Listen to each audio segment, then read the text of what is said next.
In the spring of 1220, on the arid plains of ancient Khorasan, the air was thick with dust and fear. Amidst the shouts of soldiers and the cries of prisoners, a mother watched helplessly as her daughter, barely 14 years old, was dragged toward a caravan of chained bodies. The girl, named Zaria, shed no tears. Her silence was the reflection of a destiny already written, for she knew that resisting would only multiply the pain. Her name had been recorded with cold meticulousness in the Mongol military archives, along with her age, her build, and her physical features, as if she were just another piece of livestock destined for the empire's consumption. In that brutal scene, a mechanism was revealed that transcended immediate violence. Women turned into a strategic resource. It was not merely about conquering cities and plundering wealth, but about controlling the very seed of the defeated peoples. Motherhood, which in other cultures was a symbol of continuity and hope, was transformed into a tool of domination in the Mongol system. Every conquered womb equated to a subjugated future, to a new generation marked by the genetics and power of Genghis Khan. Official chronicles barely mention these practices, preferring to narrate military victories and heroic deeds. However, the genetic and cultural memory of the conquered regions bears scars deeper than any sword.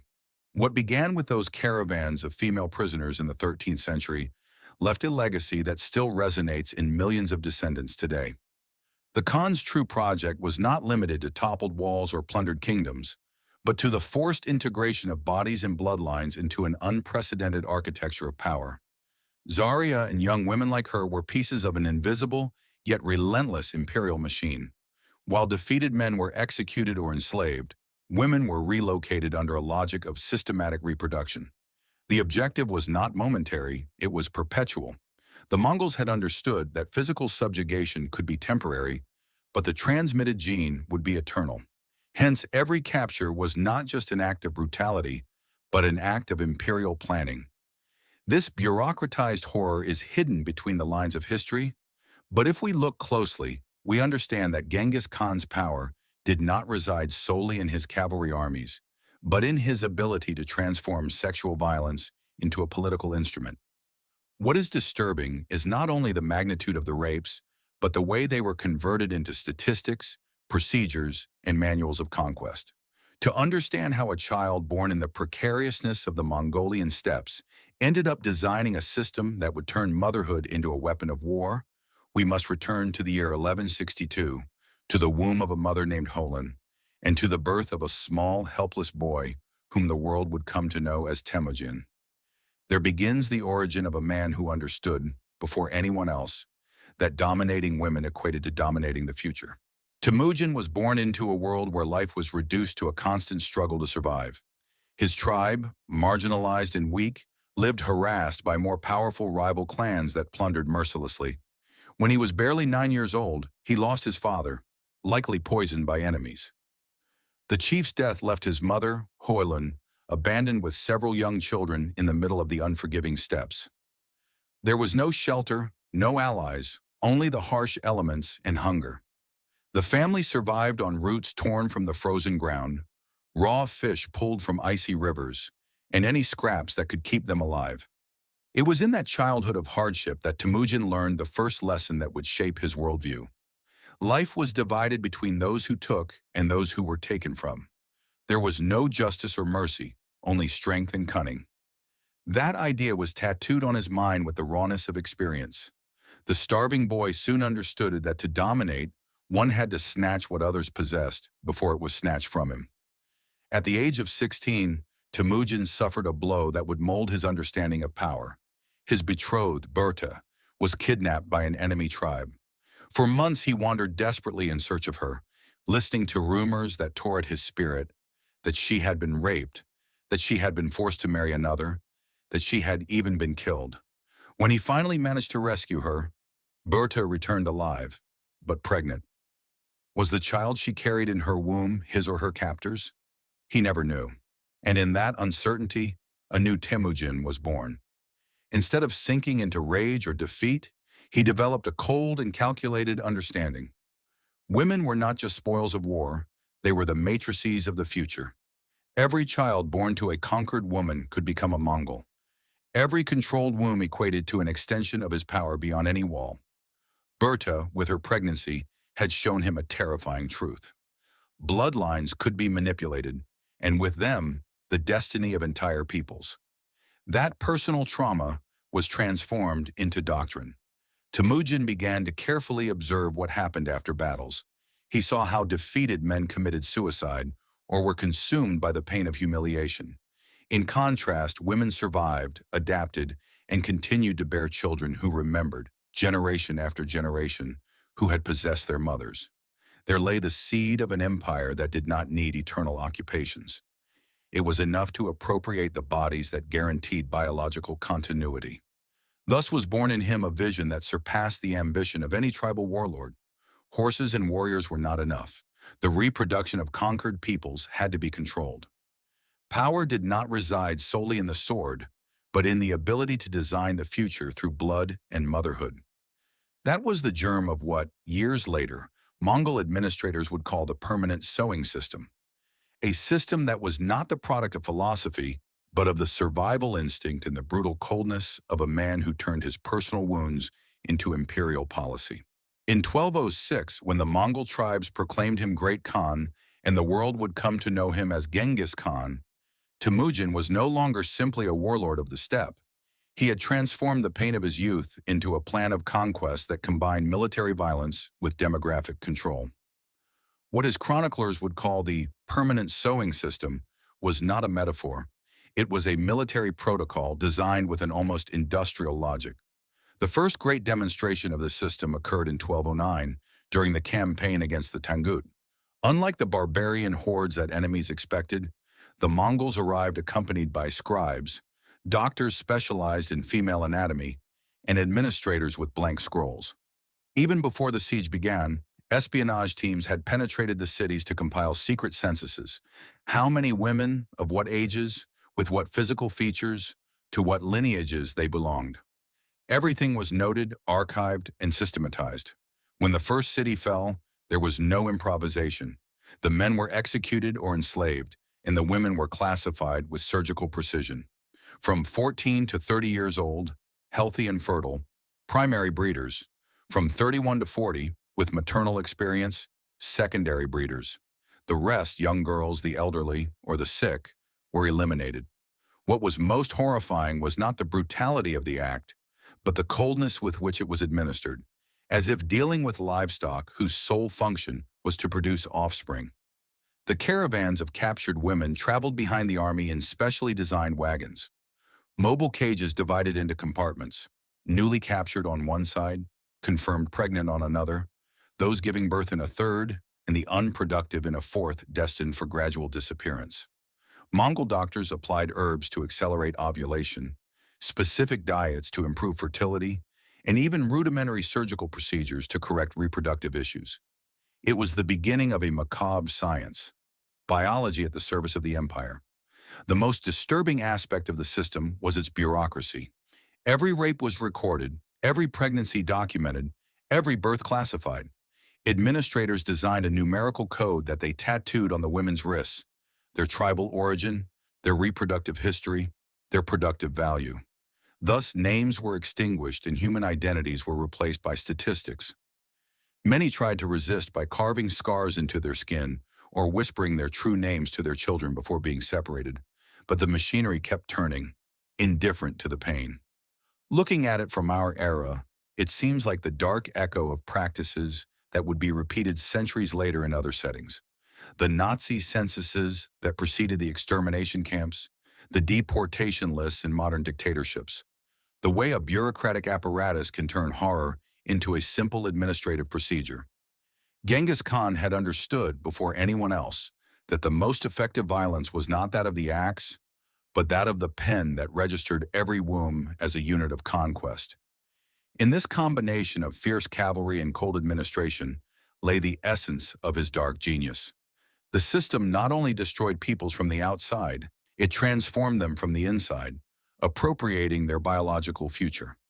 Every captured uterus was a seed planted in the field of eternity, germinating into children who would forever bear the Mongol mark.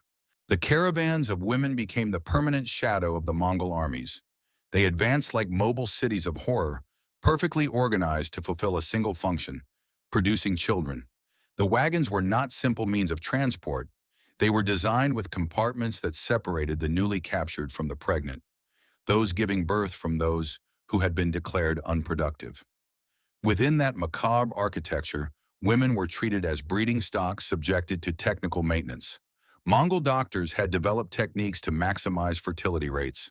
They used combinations of herbs that induced multiple ovulation, applied specific diets to strengthen reproductive capacity, and performed rudimentary interventions aimed at correcting problems that prevented conception. The female body in this context ceased to be human. It was transformed into a living laboratory, a biological machine at the service of imperial expansion.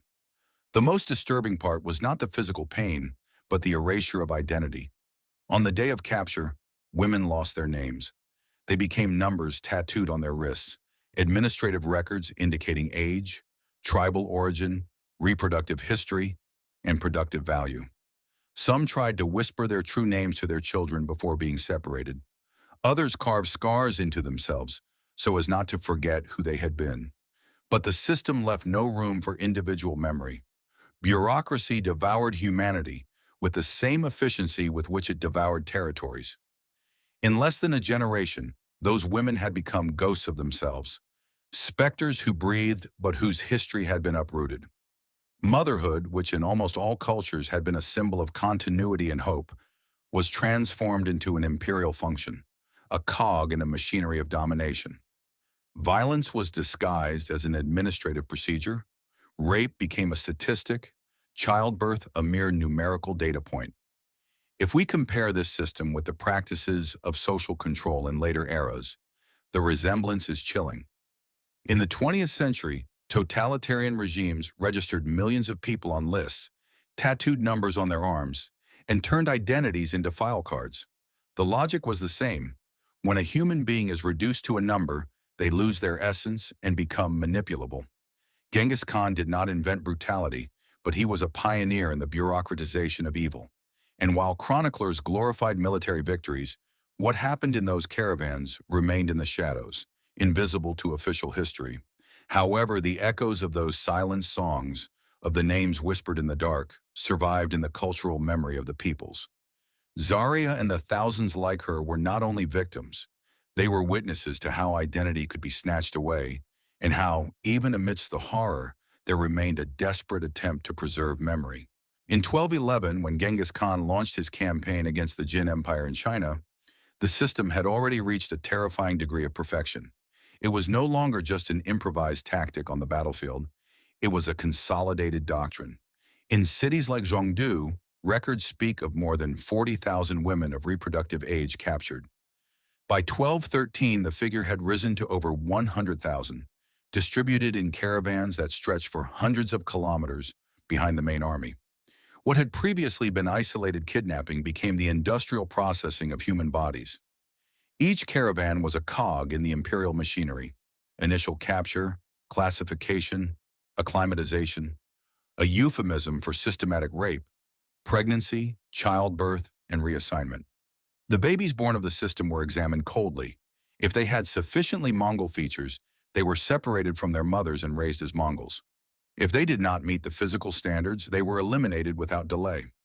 Motherhood was transformed into a biological filter, a factory that produced heirs of conquest or waste destined for oblivion. The brutality did not reside solely in the acts, but in their systematization. Every woman was treated as a unit of production. Those who refused to eat were force-fed. Those who attempted to abort were watched day and night, tied down during the final months of pregnancy. Those who inflicted wounds upon themselves to become unproductive were kept alive just long enough to serve as a warning to the rest. And those who killed their own children to prevent them from being raised as Mongols faced public torture designed to transform compassion into exemplary terror. The system not only dominated bodies, it also molded minds. Mongol scribes recorded every birth with the same precision with which they noted plundered gold or the number of captured horses. Doctors experimented with reproductive techniques as if they were fine-tuning weapons. Administrators calculated human productivity rates with the same mathematical logic applied to military logistics. Thus, violence ceased to be an outburst of barbarism and became the norm, a habit, a mechanism where no one asked why, only how to make it more efficient. This phenomenon embodies what the philosopher Hannah Arendt would call, centuries later, the banality of evil. Horror, when it becomes routine, loses its exceptional character and becomes normalized. The monstrous no longer needs hatred or fury. It is enough to follow protocol. That is what made Genghis Khan's system more terrifying than any isolated massacre. It turned rape into state policy and motherhood into an instrument of genetic colonization. What had begun on the plains of Mongolia as a tribal survival strategy was now deployed as an imperial project that was not limited to territories or wealth. It was a plan to conquer the future itself. In every pregnant womb in the caravans, the Khan sowed the seed of a victory that would endure long after his armies dismantled their tents and disappeared over the horizon. Faced with that relentless machinery, the women did not resign themselves in absolute silence. On the margins of the Mongol bureaucracy, an invisible, almost undetectable resistance was born, one that was never recorded in official archives. It was a struggle made of minimal gestures, of whispers in the dark, of clandestine strategies to affirm their humanity amidst the horror. Many developed secret codes, hand movements, furtive glances, soft songs that conveyed messages about escape plans or methods to terminate pregnancies. They passed herbs in small doses, hidden in the hems of their clothing, to induce fevers or bleeding. Some learned to discreetly vomit the food they were forced to eat, weakening themselves until they became less fit for reproduction. Others cut themselves in specific places on their bodies with the goal of getting infected and complicating the pregnancy. But the deepest resistance was not physical, but spiritual. In the middle of the night, the women would meet in secret to remember the names of their dead or stolen children, repeating them like prayers so they would not be lost to oblivion. They created improvised rituals, soft songs containing fragments of their culture, and stories passed down in hushed tones to newborns so that, even if they were raised as Mongols, they would retain a spark of memory of who their mothers had been. This silent resistance is comparable to other hidden memories of oppressed peoples throughout history. Just as African slaves in America hid messages in work songs, or prisoners in concentration camps passed prayers and poems to one another, the women of the Mongol caravans secretly preserved what the empire could not control: memory. Because while the body could be reduced to biological merchandise, cultural and emotional identity continued to escape through invisible cracks. The psychology of these women reveals something surprising. Even in extreme conditions of dehumanization, the human mind seeks to affirm itself as a subject. They could not stop themselves from being numbered, classified, or turned into instruments of reproduction. But they could choose not to forget. They could decide that their names, their songs, and their memories would circulate like invisible seeds. In that decision lay a form of power that the Khan never calculated in his administrative tables. However, that resistance was not without unbearable pain. Many knew they would never escape the caravans and would likely die on the journey. But even so, they clung to the idea that something of them would survive, even if it was just in the night air of the steppe, in a song that no one would hear except the spirits. That act of remembering was, in itself, a victory against the logic of oblivion imposed by the empire. Thus, the history of the caravans is not just a tale of absolute oppression. It is also the story of the stubbornness of memory, of the human capacity to rebel even when the body is chained. Those whispers, those muted songs, were the crack through which humanity refused to disappear entirely. In 1219, when Genghis Khan led his armies against the powerful Khwarezmian Empire, the system reached its most refined expression. It was no longer about improvisations amidst the chaos of battle. Everything was regulated by protocols designed for each type of city, each culture, each form of resistance. Espionage teams had evolved into intelligence networks that gathered meticulous information, not only about the women, but also about their families, their emotional bonds, their skills, and their traditions.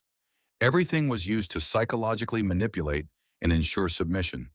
The cities of Bukhara, Samarkand, and Merv were devastated not only by military violence, but by the methodical violence of a machinery designed to harvest bodies. The Mongols had learned that keeping mothers with their young children during the first few months made them more docile and cooperative. But they also knew that separating them after a certain time definitively broke their will to resist. This psychological precision reveals the extent to which cruelty was turned into a science. The system even distinguished between social classes. Noble women received special treatment.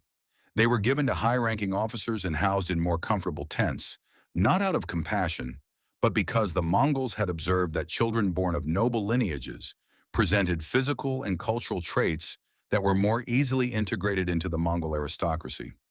They were, in other words, an elite biological capital. In contrast, peasant women were processed en masse, valued primarily for their physical endurance and their ability to survive pregnancies in adverse conditions.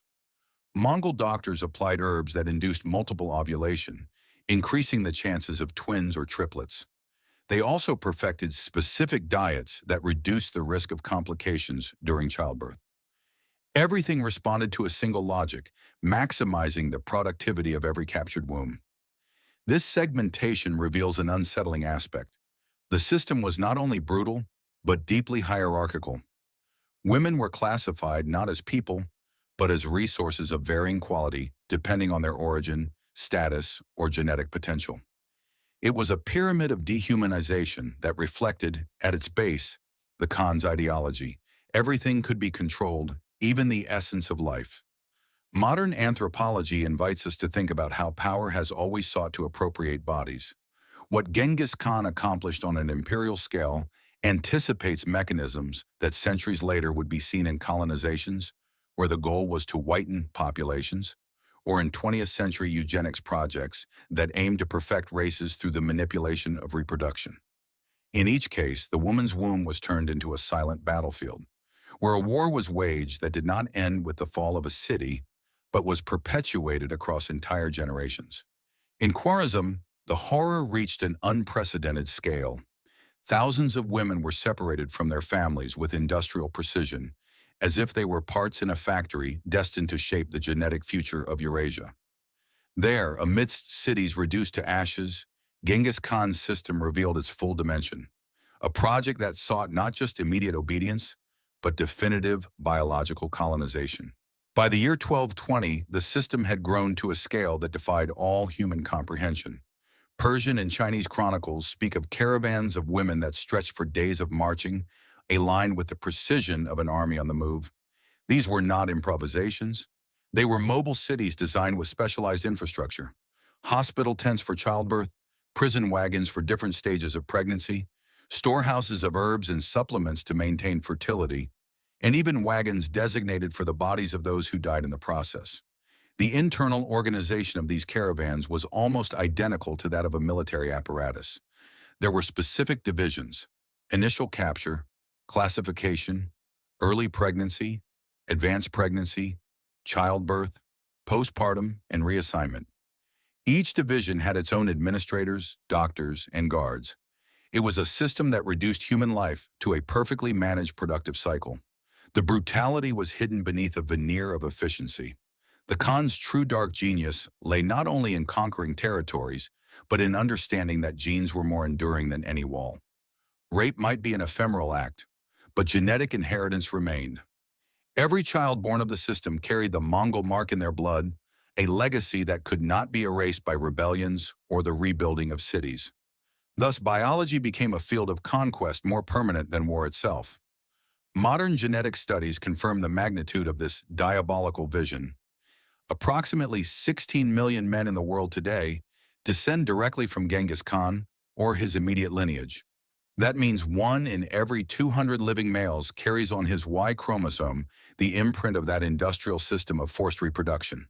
In Mongolia, the proportion reaches 8%, in Central Asia, 3%. Even in Eastern Europe, where the Mongol campaigns lasted for a shorter time, the genetic markers are significant. The disturbing part is that these figures, although chilling, do not tell the whole story, because the system was not limited to Genghis Khan. His sons, his grandsons, and his generals continued to replicate the protocols in every conquest. The method became imperial doctrine, a dynastic inheritance. Ogedei applied it in Eastern Europe. Munka used it in the campaigns against the Abbasid Caliphate, Kublai in China. The machinery of reproduction was not a circumstantial excess, but an essential part of Mongol expansion. If we look at it from the perspective of anthropology, the Khan had transformed motherhood into state policy. Reproduction, which in most societies was an intimate act, became a tool of genetic colonization. And herein lies what is truly terrifying. The boundary between private and public disappeared. The female womb, in his logic, ceased to be a sacred space and was transformed into imperial property. Thus, every child born from those caravans was a living testament to an eternal victory, a victory that did not need horses or swords to prolong itself, because it was transmitted silently in every cell, in every lineage, in every generation, marked by the legacy of an empire that made the human body its greatest battlefield. In 1227, during the campaign against the Tangut, Genghis Khan died, although his passing did not mean the end of the system. On the contrary, his heirs made it an essential part of the imperial legacy. The caravans of captured women stretched at that time for thousands of kilometers across Eurasia. Every Mongol prince inherited not only lands and riches, but also entire groups of women, treated as if they were livestock divided up in a macabre will. The Khan's funeral was marked by blood and silence. Chronicles speak of 40 maidens sacrificed to accompany him on his journey to the afterlife, buried alive alongside his body, but that was merely the visible ceremony. The true funerary offering consisted of thousands of women secretly executed to prevent them from escaping during the period of power transition. Their bodies were thrown into mass graves, organized with the same bureaucratic precision that had characterized the entire system during the Khan's life. Modern archaeology confirms these accounts. Excavations in Central Asia and ancient Khorasan have uncovered massive cemeteries of young women, buried in areas separate from the warriors. Many skeletons show signs of chronic malnutrition, poorly healed fractures, and were caused by forced transport. Alongside them were found the remains of babies and small children, buried without traditional Mongol rituals, proof that they were not considered subjects worthy of memory. At a site near Bukhara, archaeologists found something particularly revealing: the remains of a mother and daughter buried together. DNA analysis confirmed the biological link, but isotopes revealed something more unsettling. The mother was local, while the daughter had traveled great distances before dying. That contrast brutally demonstrated the magnitude of the system. A girl born in captivity had been transported hundreds of kilometers to fulfill the function the empire had assigned her, until death stopped her. The death of Genghis Khan did not put an end to the machinery. On the contrary, it consolidated it. Ogedei, his successor, perfected the techniques during the invasion of Eastern Europe. Munka and Kublai adapted the method in their own campaigns. Each generation of the dynasty turned the female body into genetic capital that ensured the continuity of power. Rape was no longer an excess of war, but an inherited tradition. This detail is perhaps the most chilling. The system survived its creator. While conquered peoples tried to rebuild after military devastation, biology worked in silence, sowing the Mongol inheritance in every colonized womb. The death of the man did not mean the end of the project. What he had started became doctrine, a manual of conquest, a perpetual legacy. The story that began with Zarya and thousands of young women like her did not end in the caravans of the 13th century. Its echoes still resonate today, not only in the genes that millions of people carry without knowing it, but also in the cultural memory of subjugated peoples. Genghis Khan's system was not limited to physical violence. It was a project that transformed reproduction, motherhood, and identity into instruments of imperial power. By reducing women to numbers and statistics, he inaugurated a model of biological control that centuries later would be imitated by modern totalitarian regimes. The most unsettling part is that this mechanism does not belong solely to the past. Although today the world shudders to hear how the Mongols turned wombs into battlefields, we must recognize that there are contemporary ways of instrumentalizing the human body. Sexual exploitation in armed conflicts, human trafficking, genetic manipulation for political or economic ends. All of these are modern echoes of that dark system born on the steppes. The language has changed, the structures have modernized, but the logic of appropriating another's body persists. Zaraya, that teenager torn from her mother's arms in Khorasan, symbolizes all those who were reduced to silence. But she also embodies the resistance of memory. Because despite the Mongol bureaucracy, despite the numerical tattoos, despite the machinery that tried to erase identities, the women clung to their names, to their songs, to the rituals passed down in the dark. They proved that humanity can be seemingly snatched away, but it always finds cracks through which to survive. The final lesson is bitter but necessary. The Khan's true power did not reside in his cavalry armies or his territorial conquests, but in having understood that controlling the future meant controlling bodies. He turned rape into state policy, motherhood into an imperial function, and blood into a tool of eternal colonization. That is the darkest victory of his legacy, a victory that still pulses in the genetic inheritance of the present. In hearing this story, we do not only look back, but also at ourselves. It forces us to ask in what ways we continue to allow the human body to be used as a resource, how violence disguises itself as protocol, and how the monstrous is normalized when it becomes routine. Remembering Zaria and the women of the caravans is not just an act of historical memory, it is also a warning.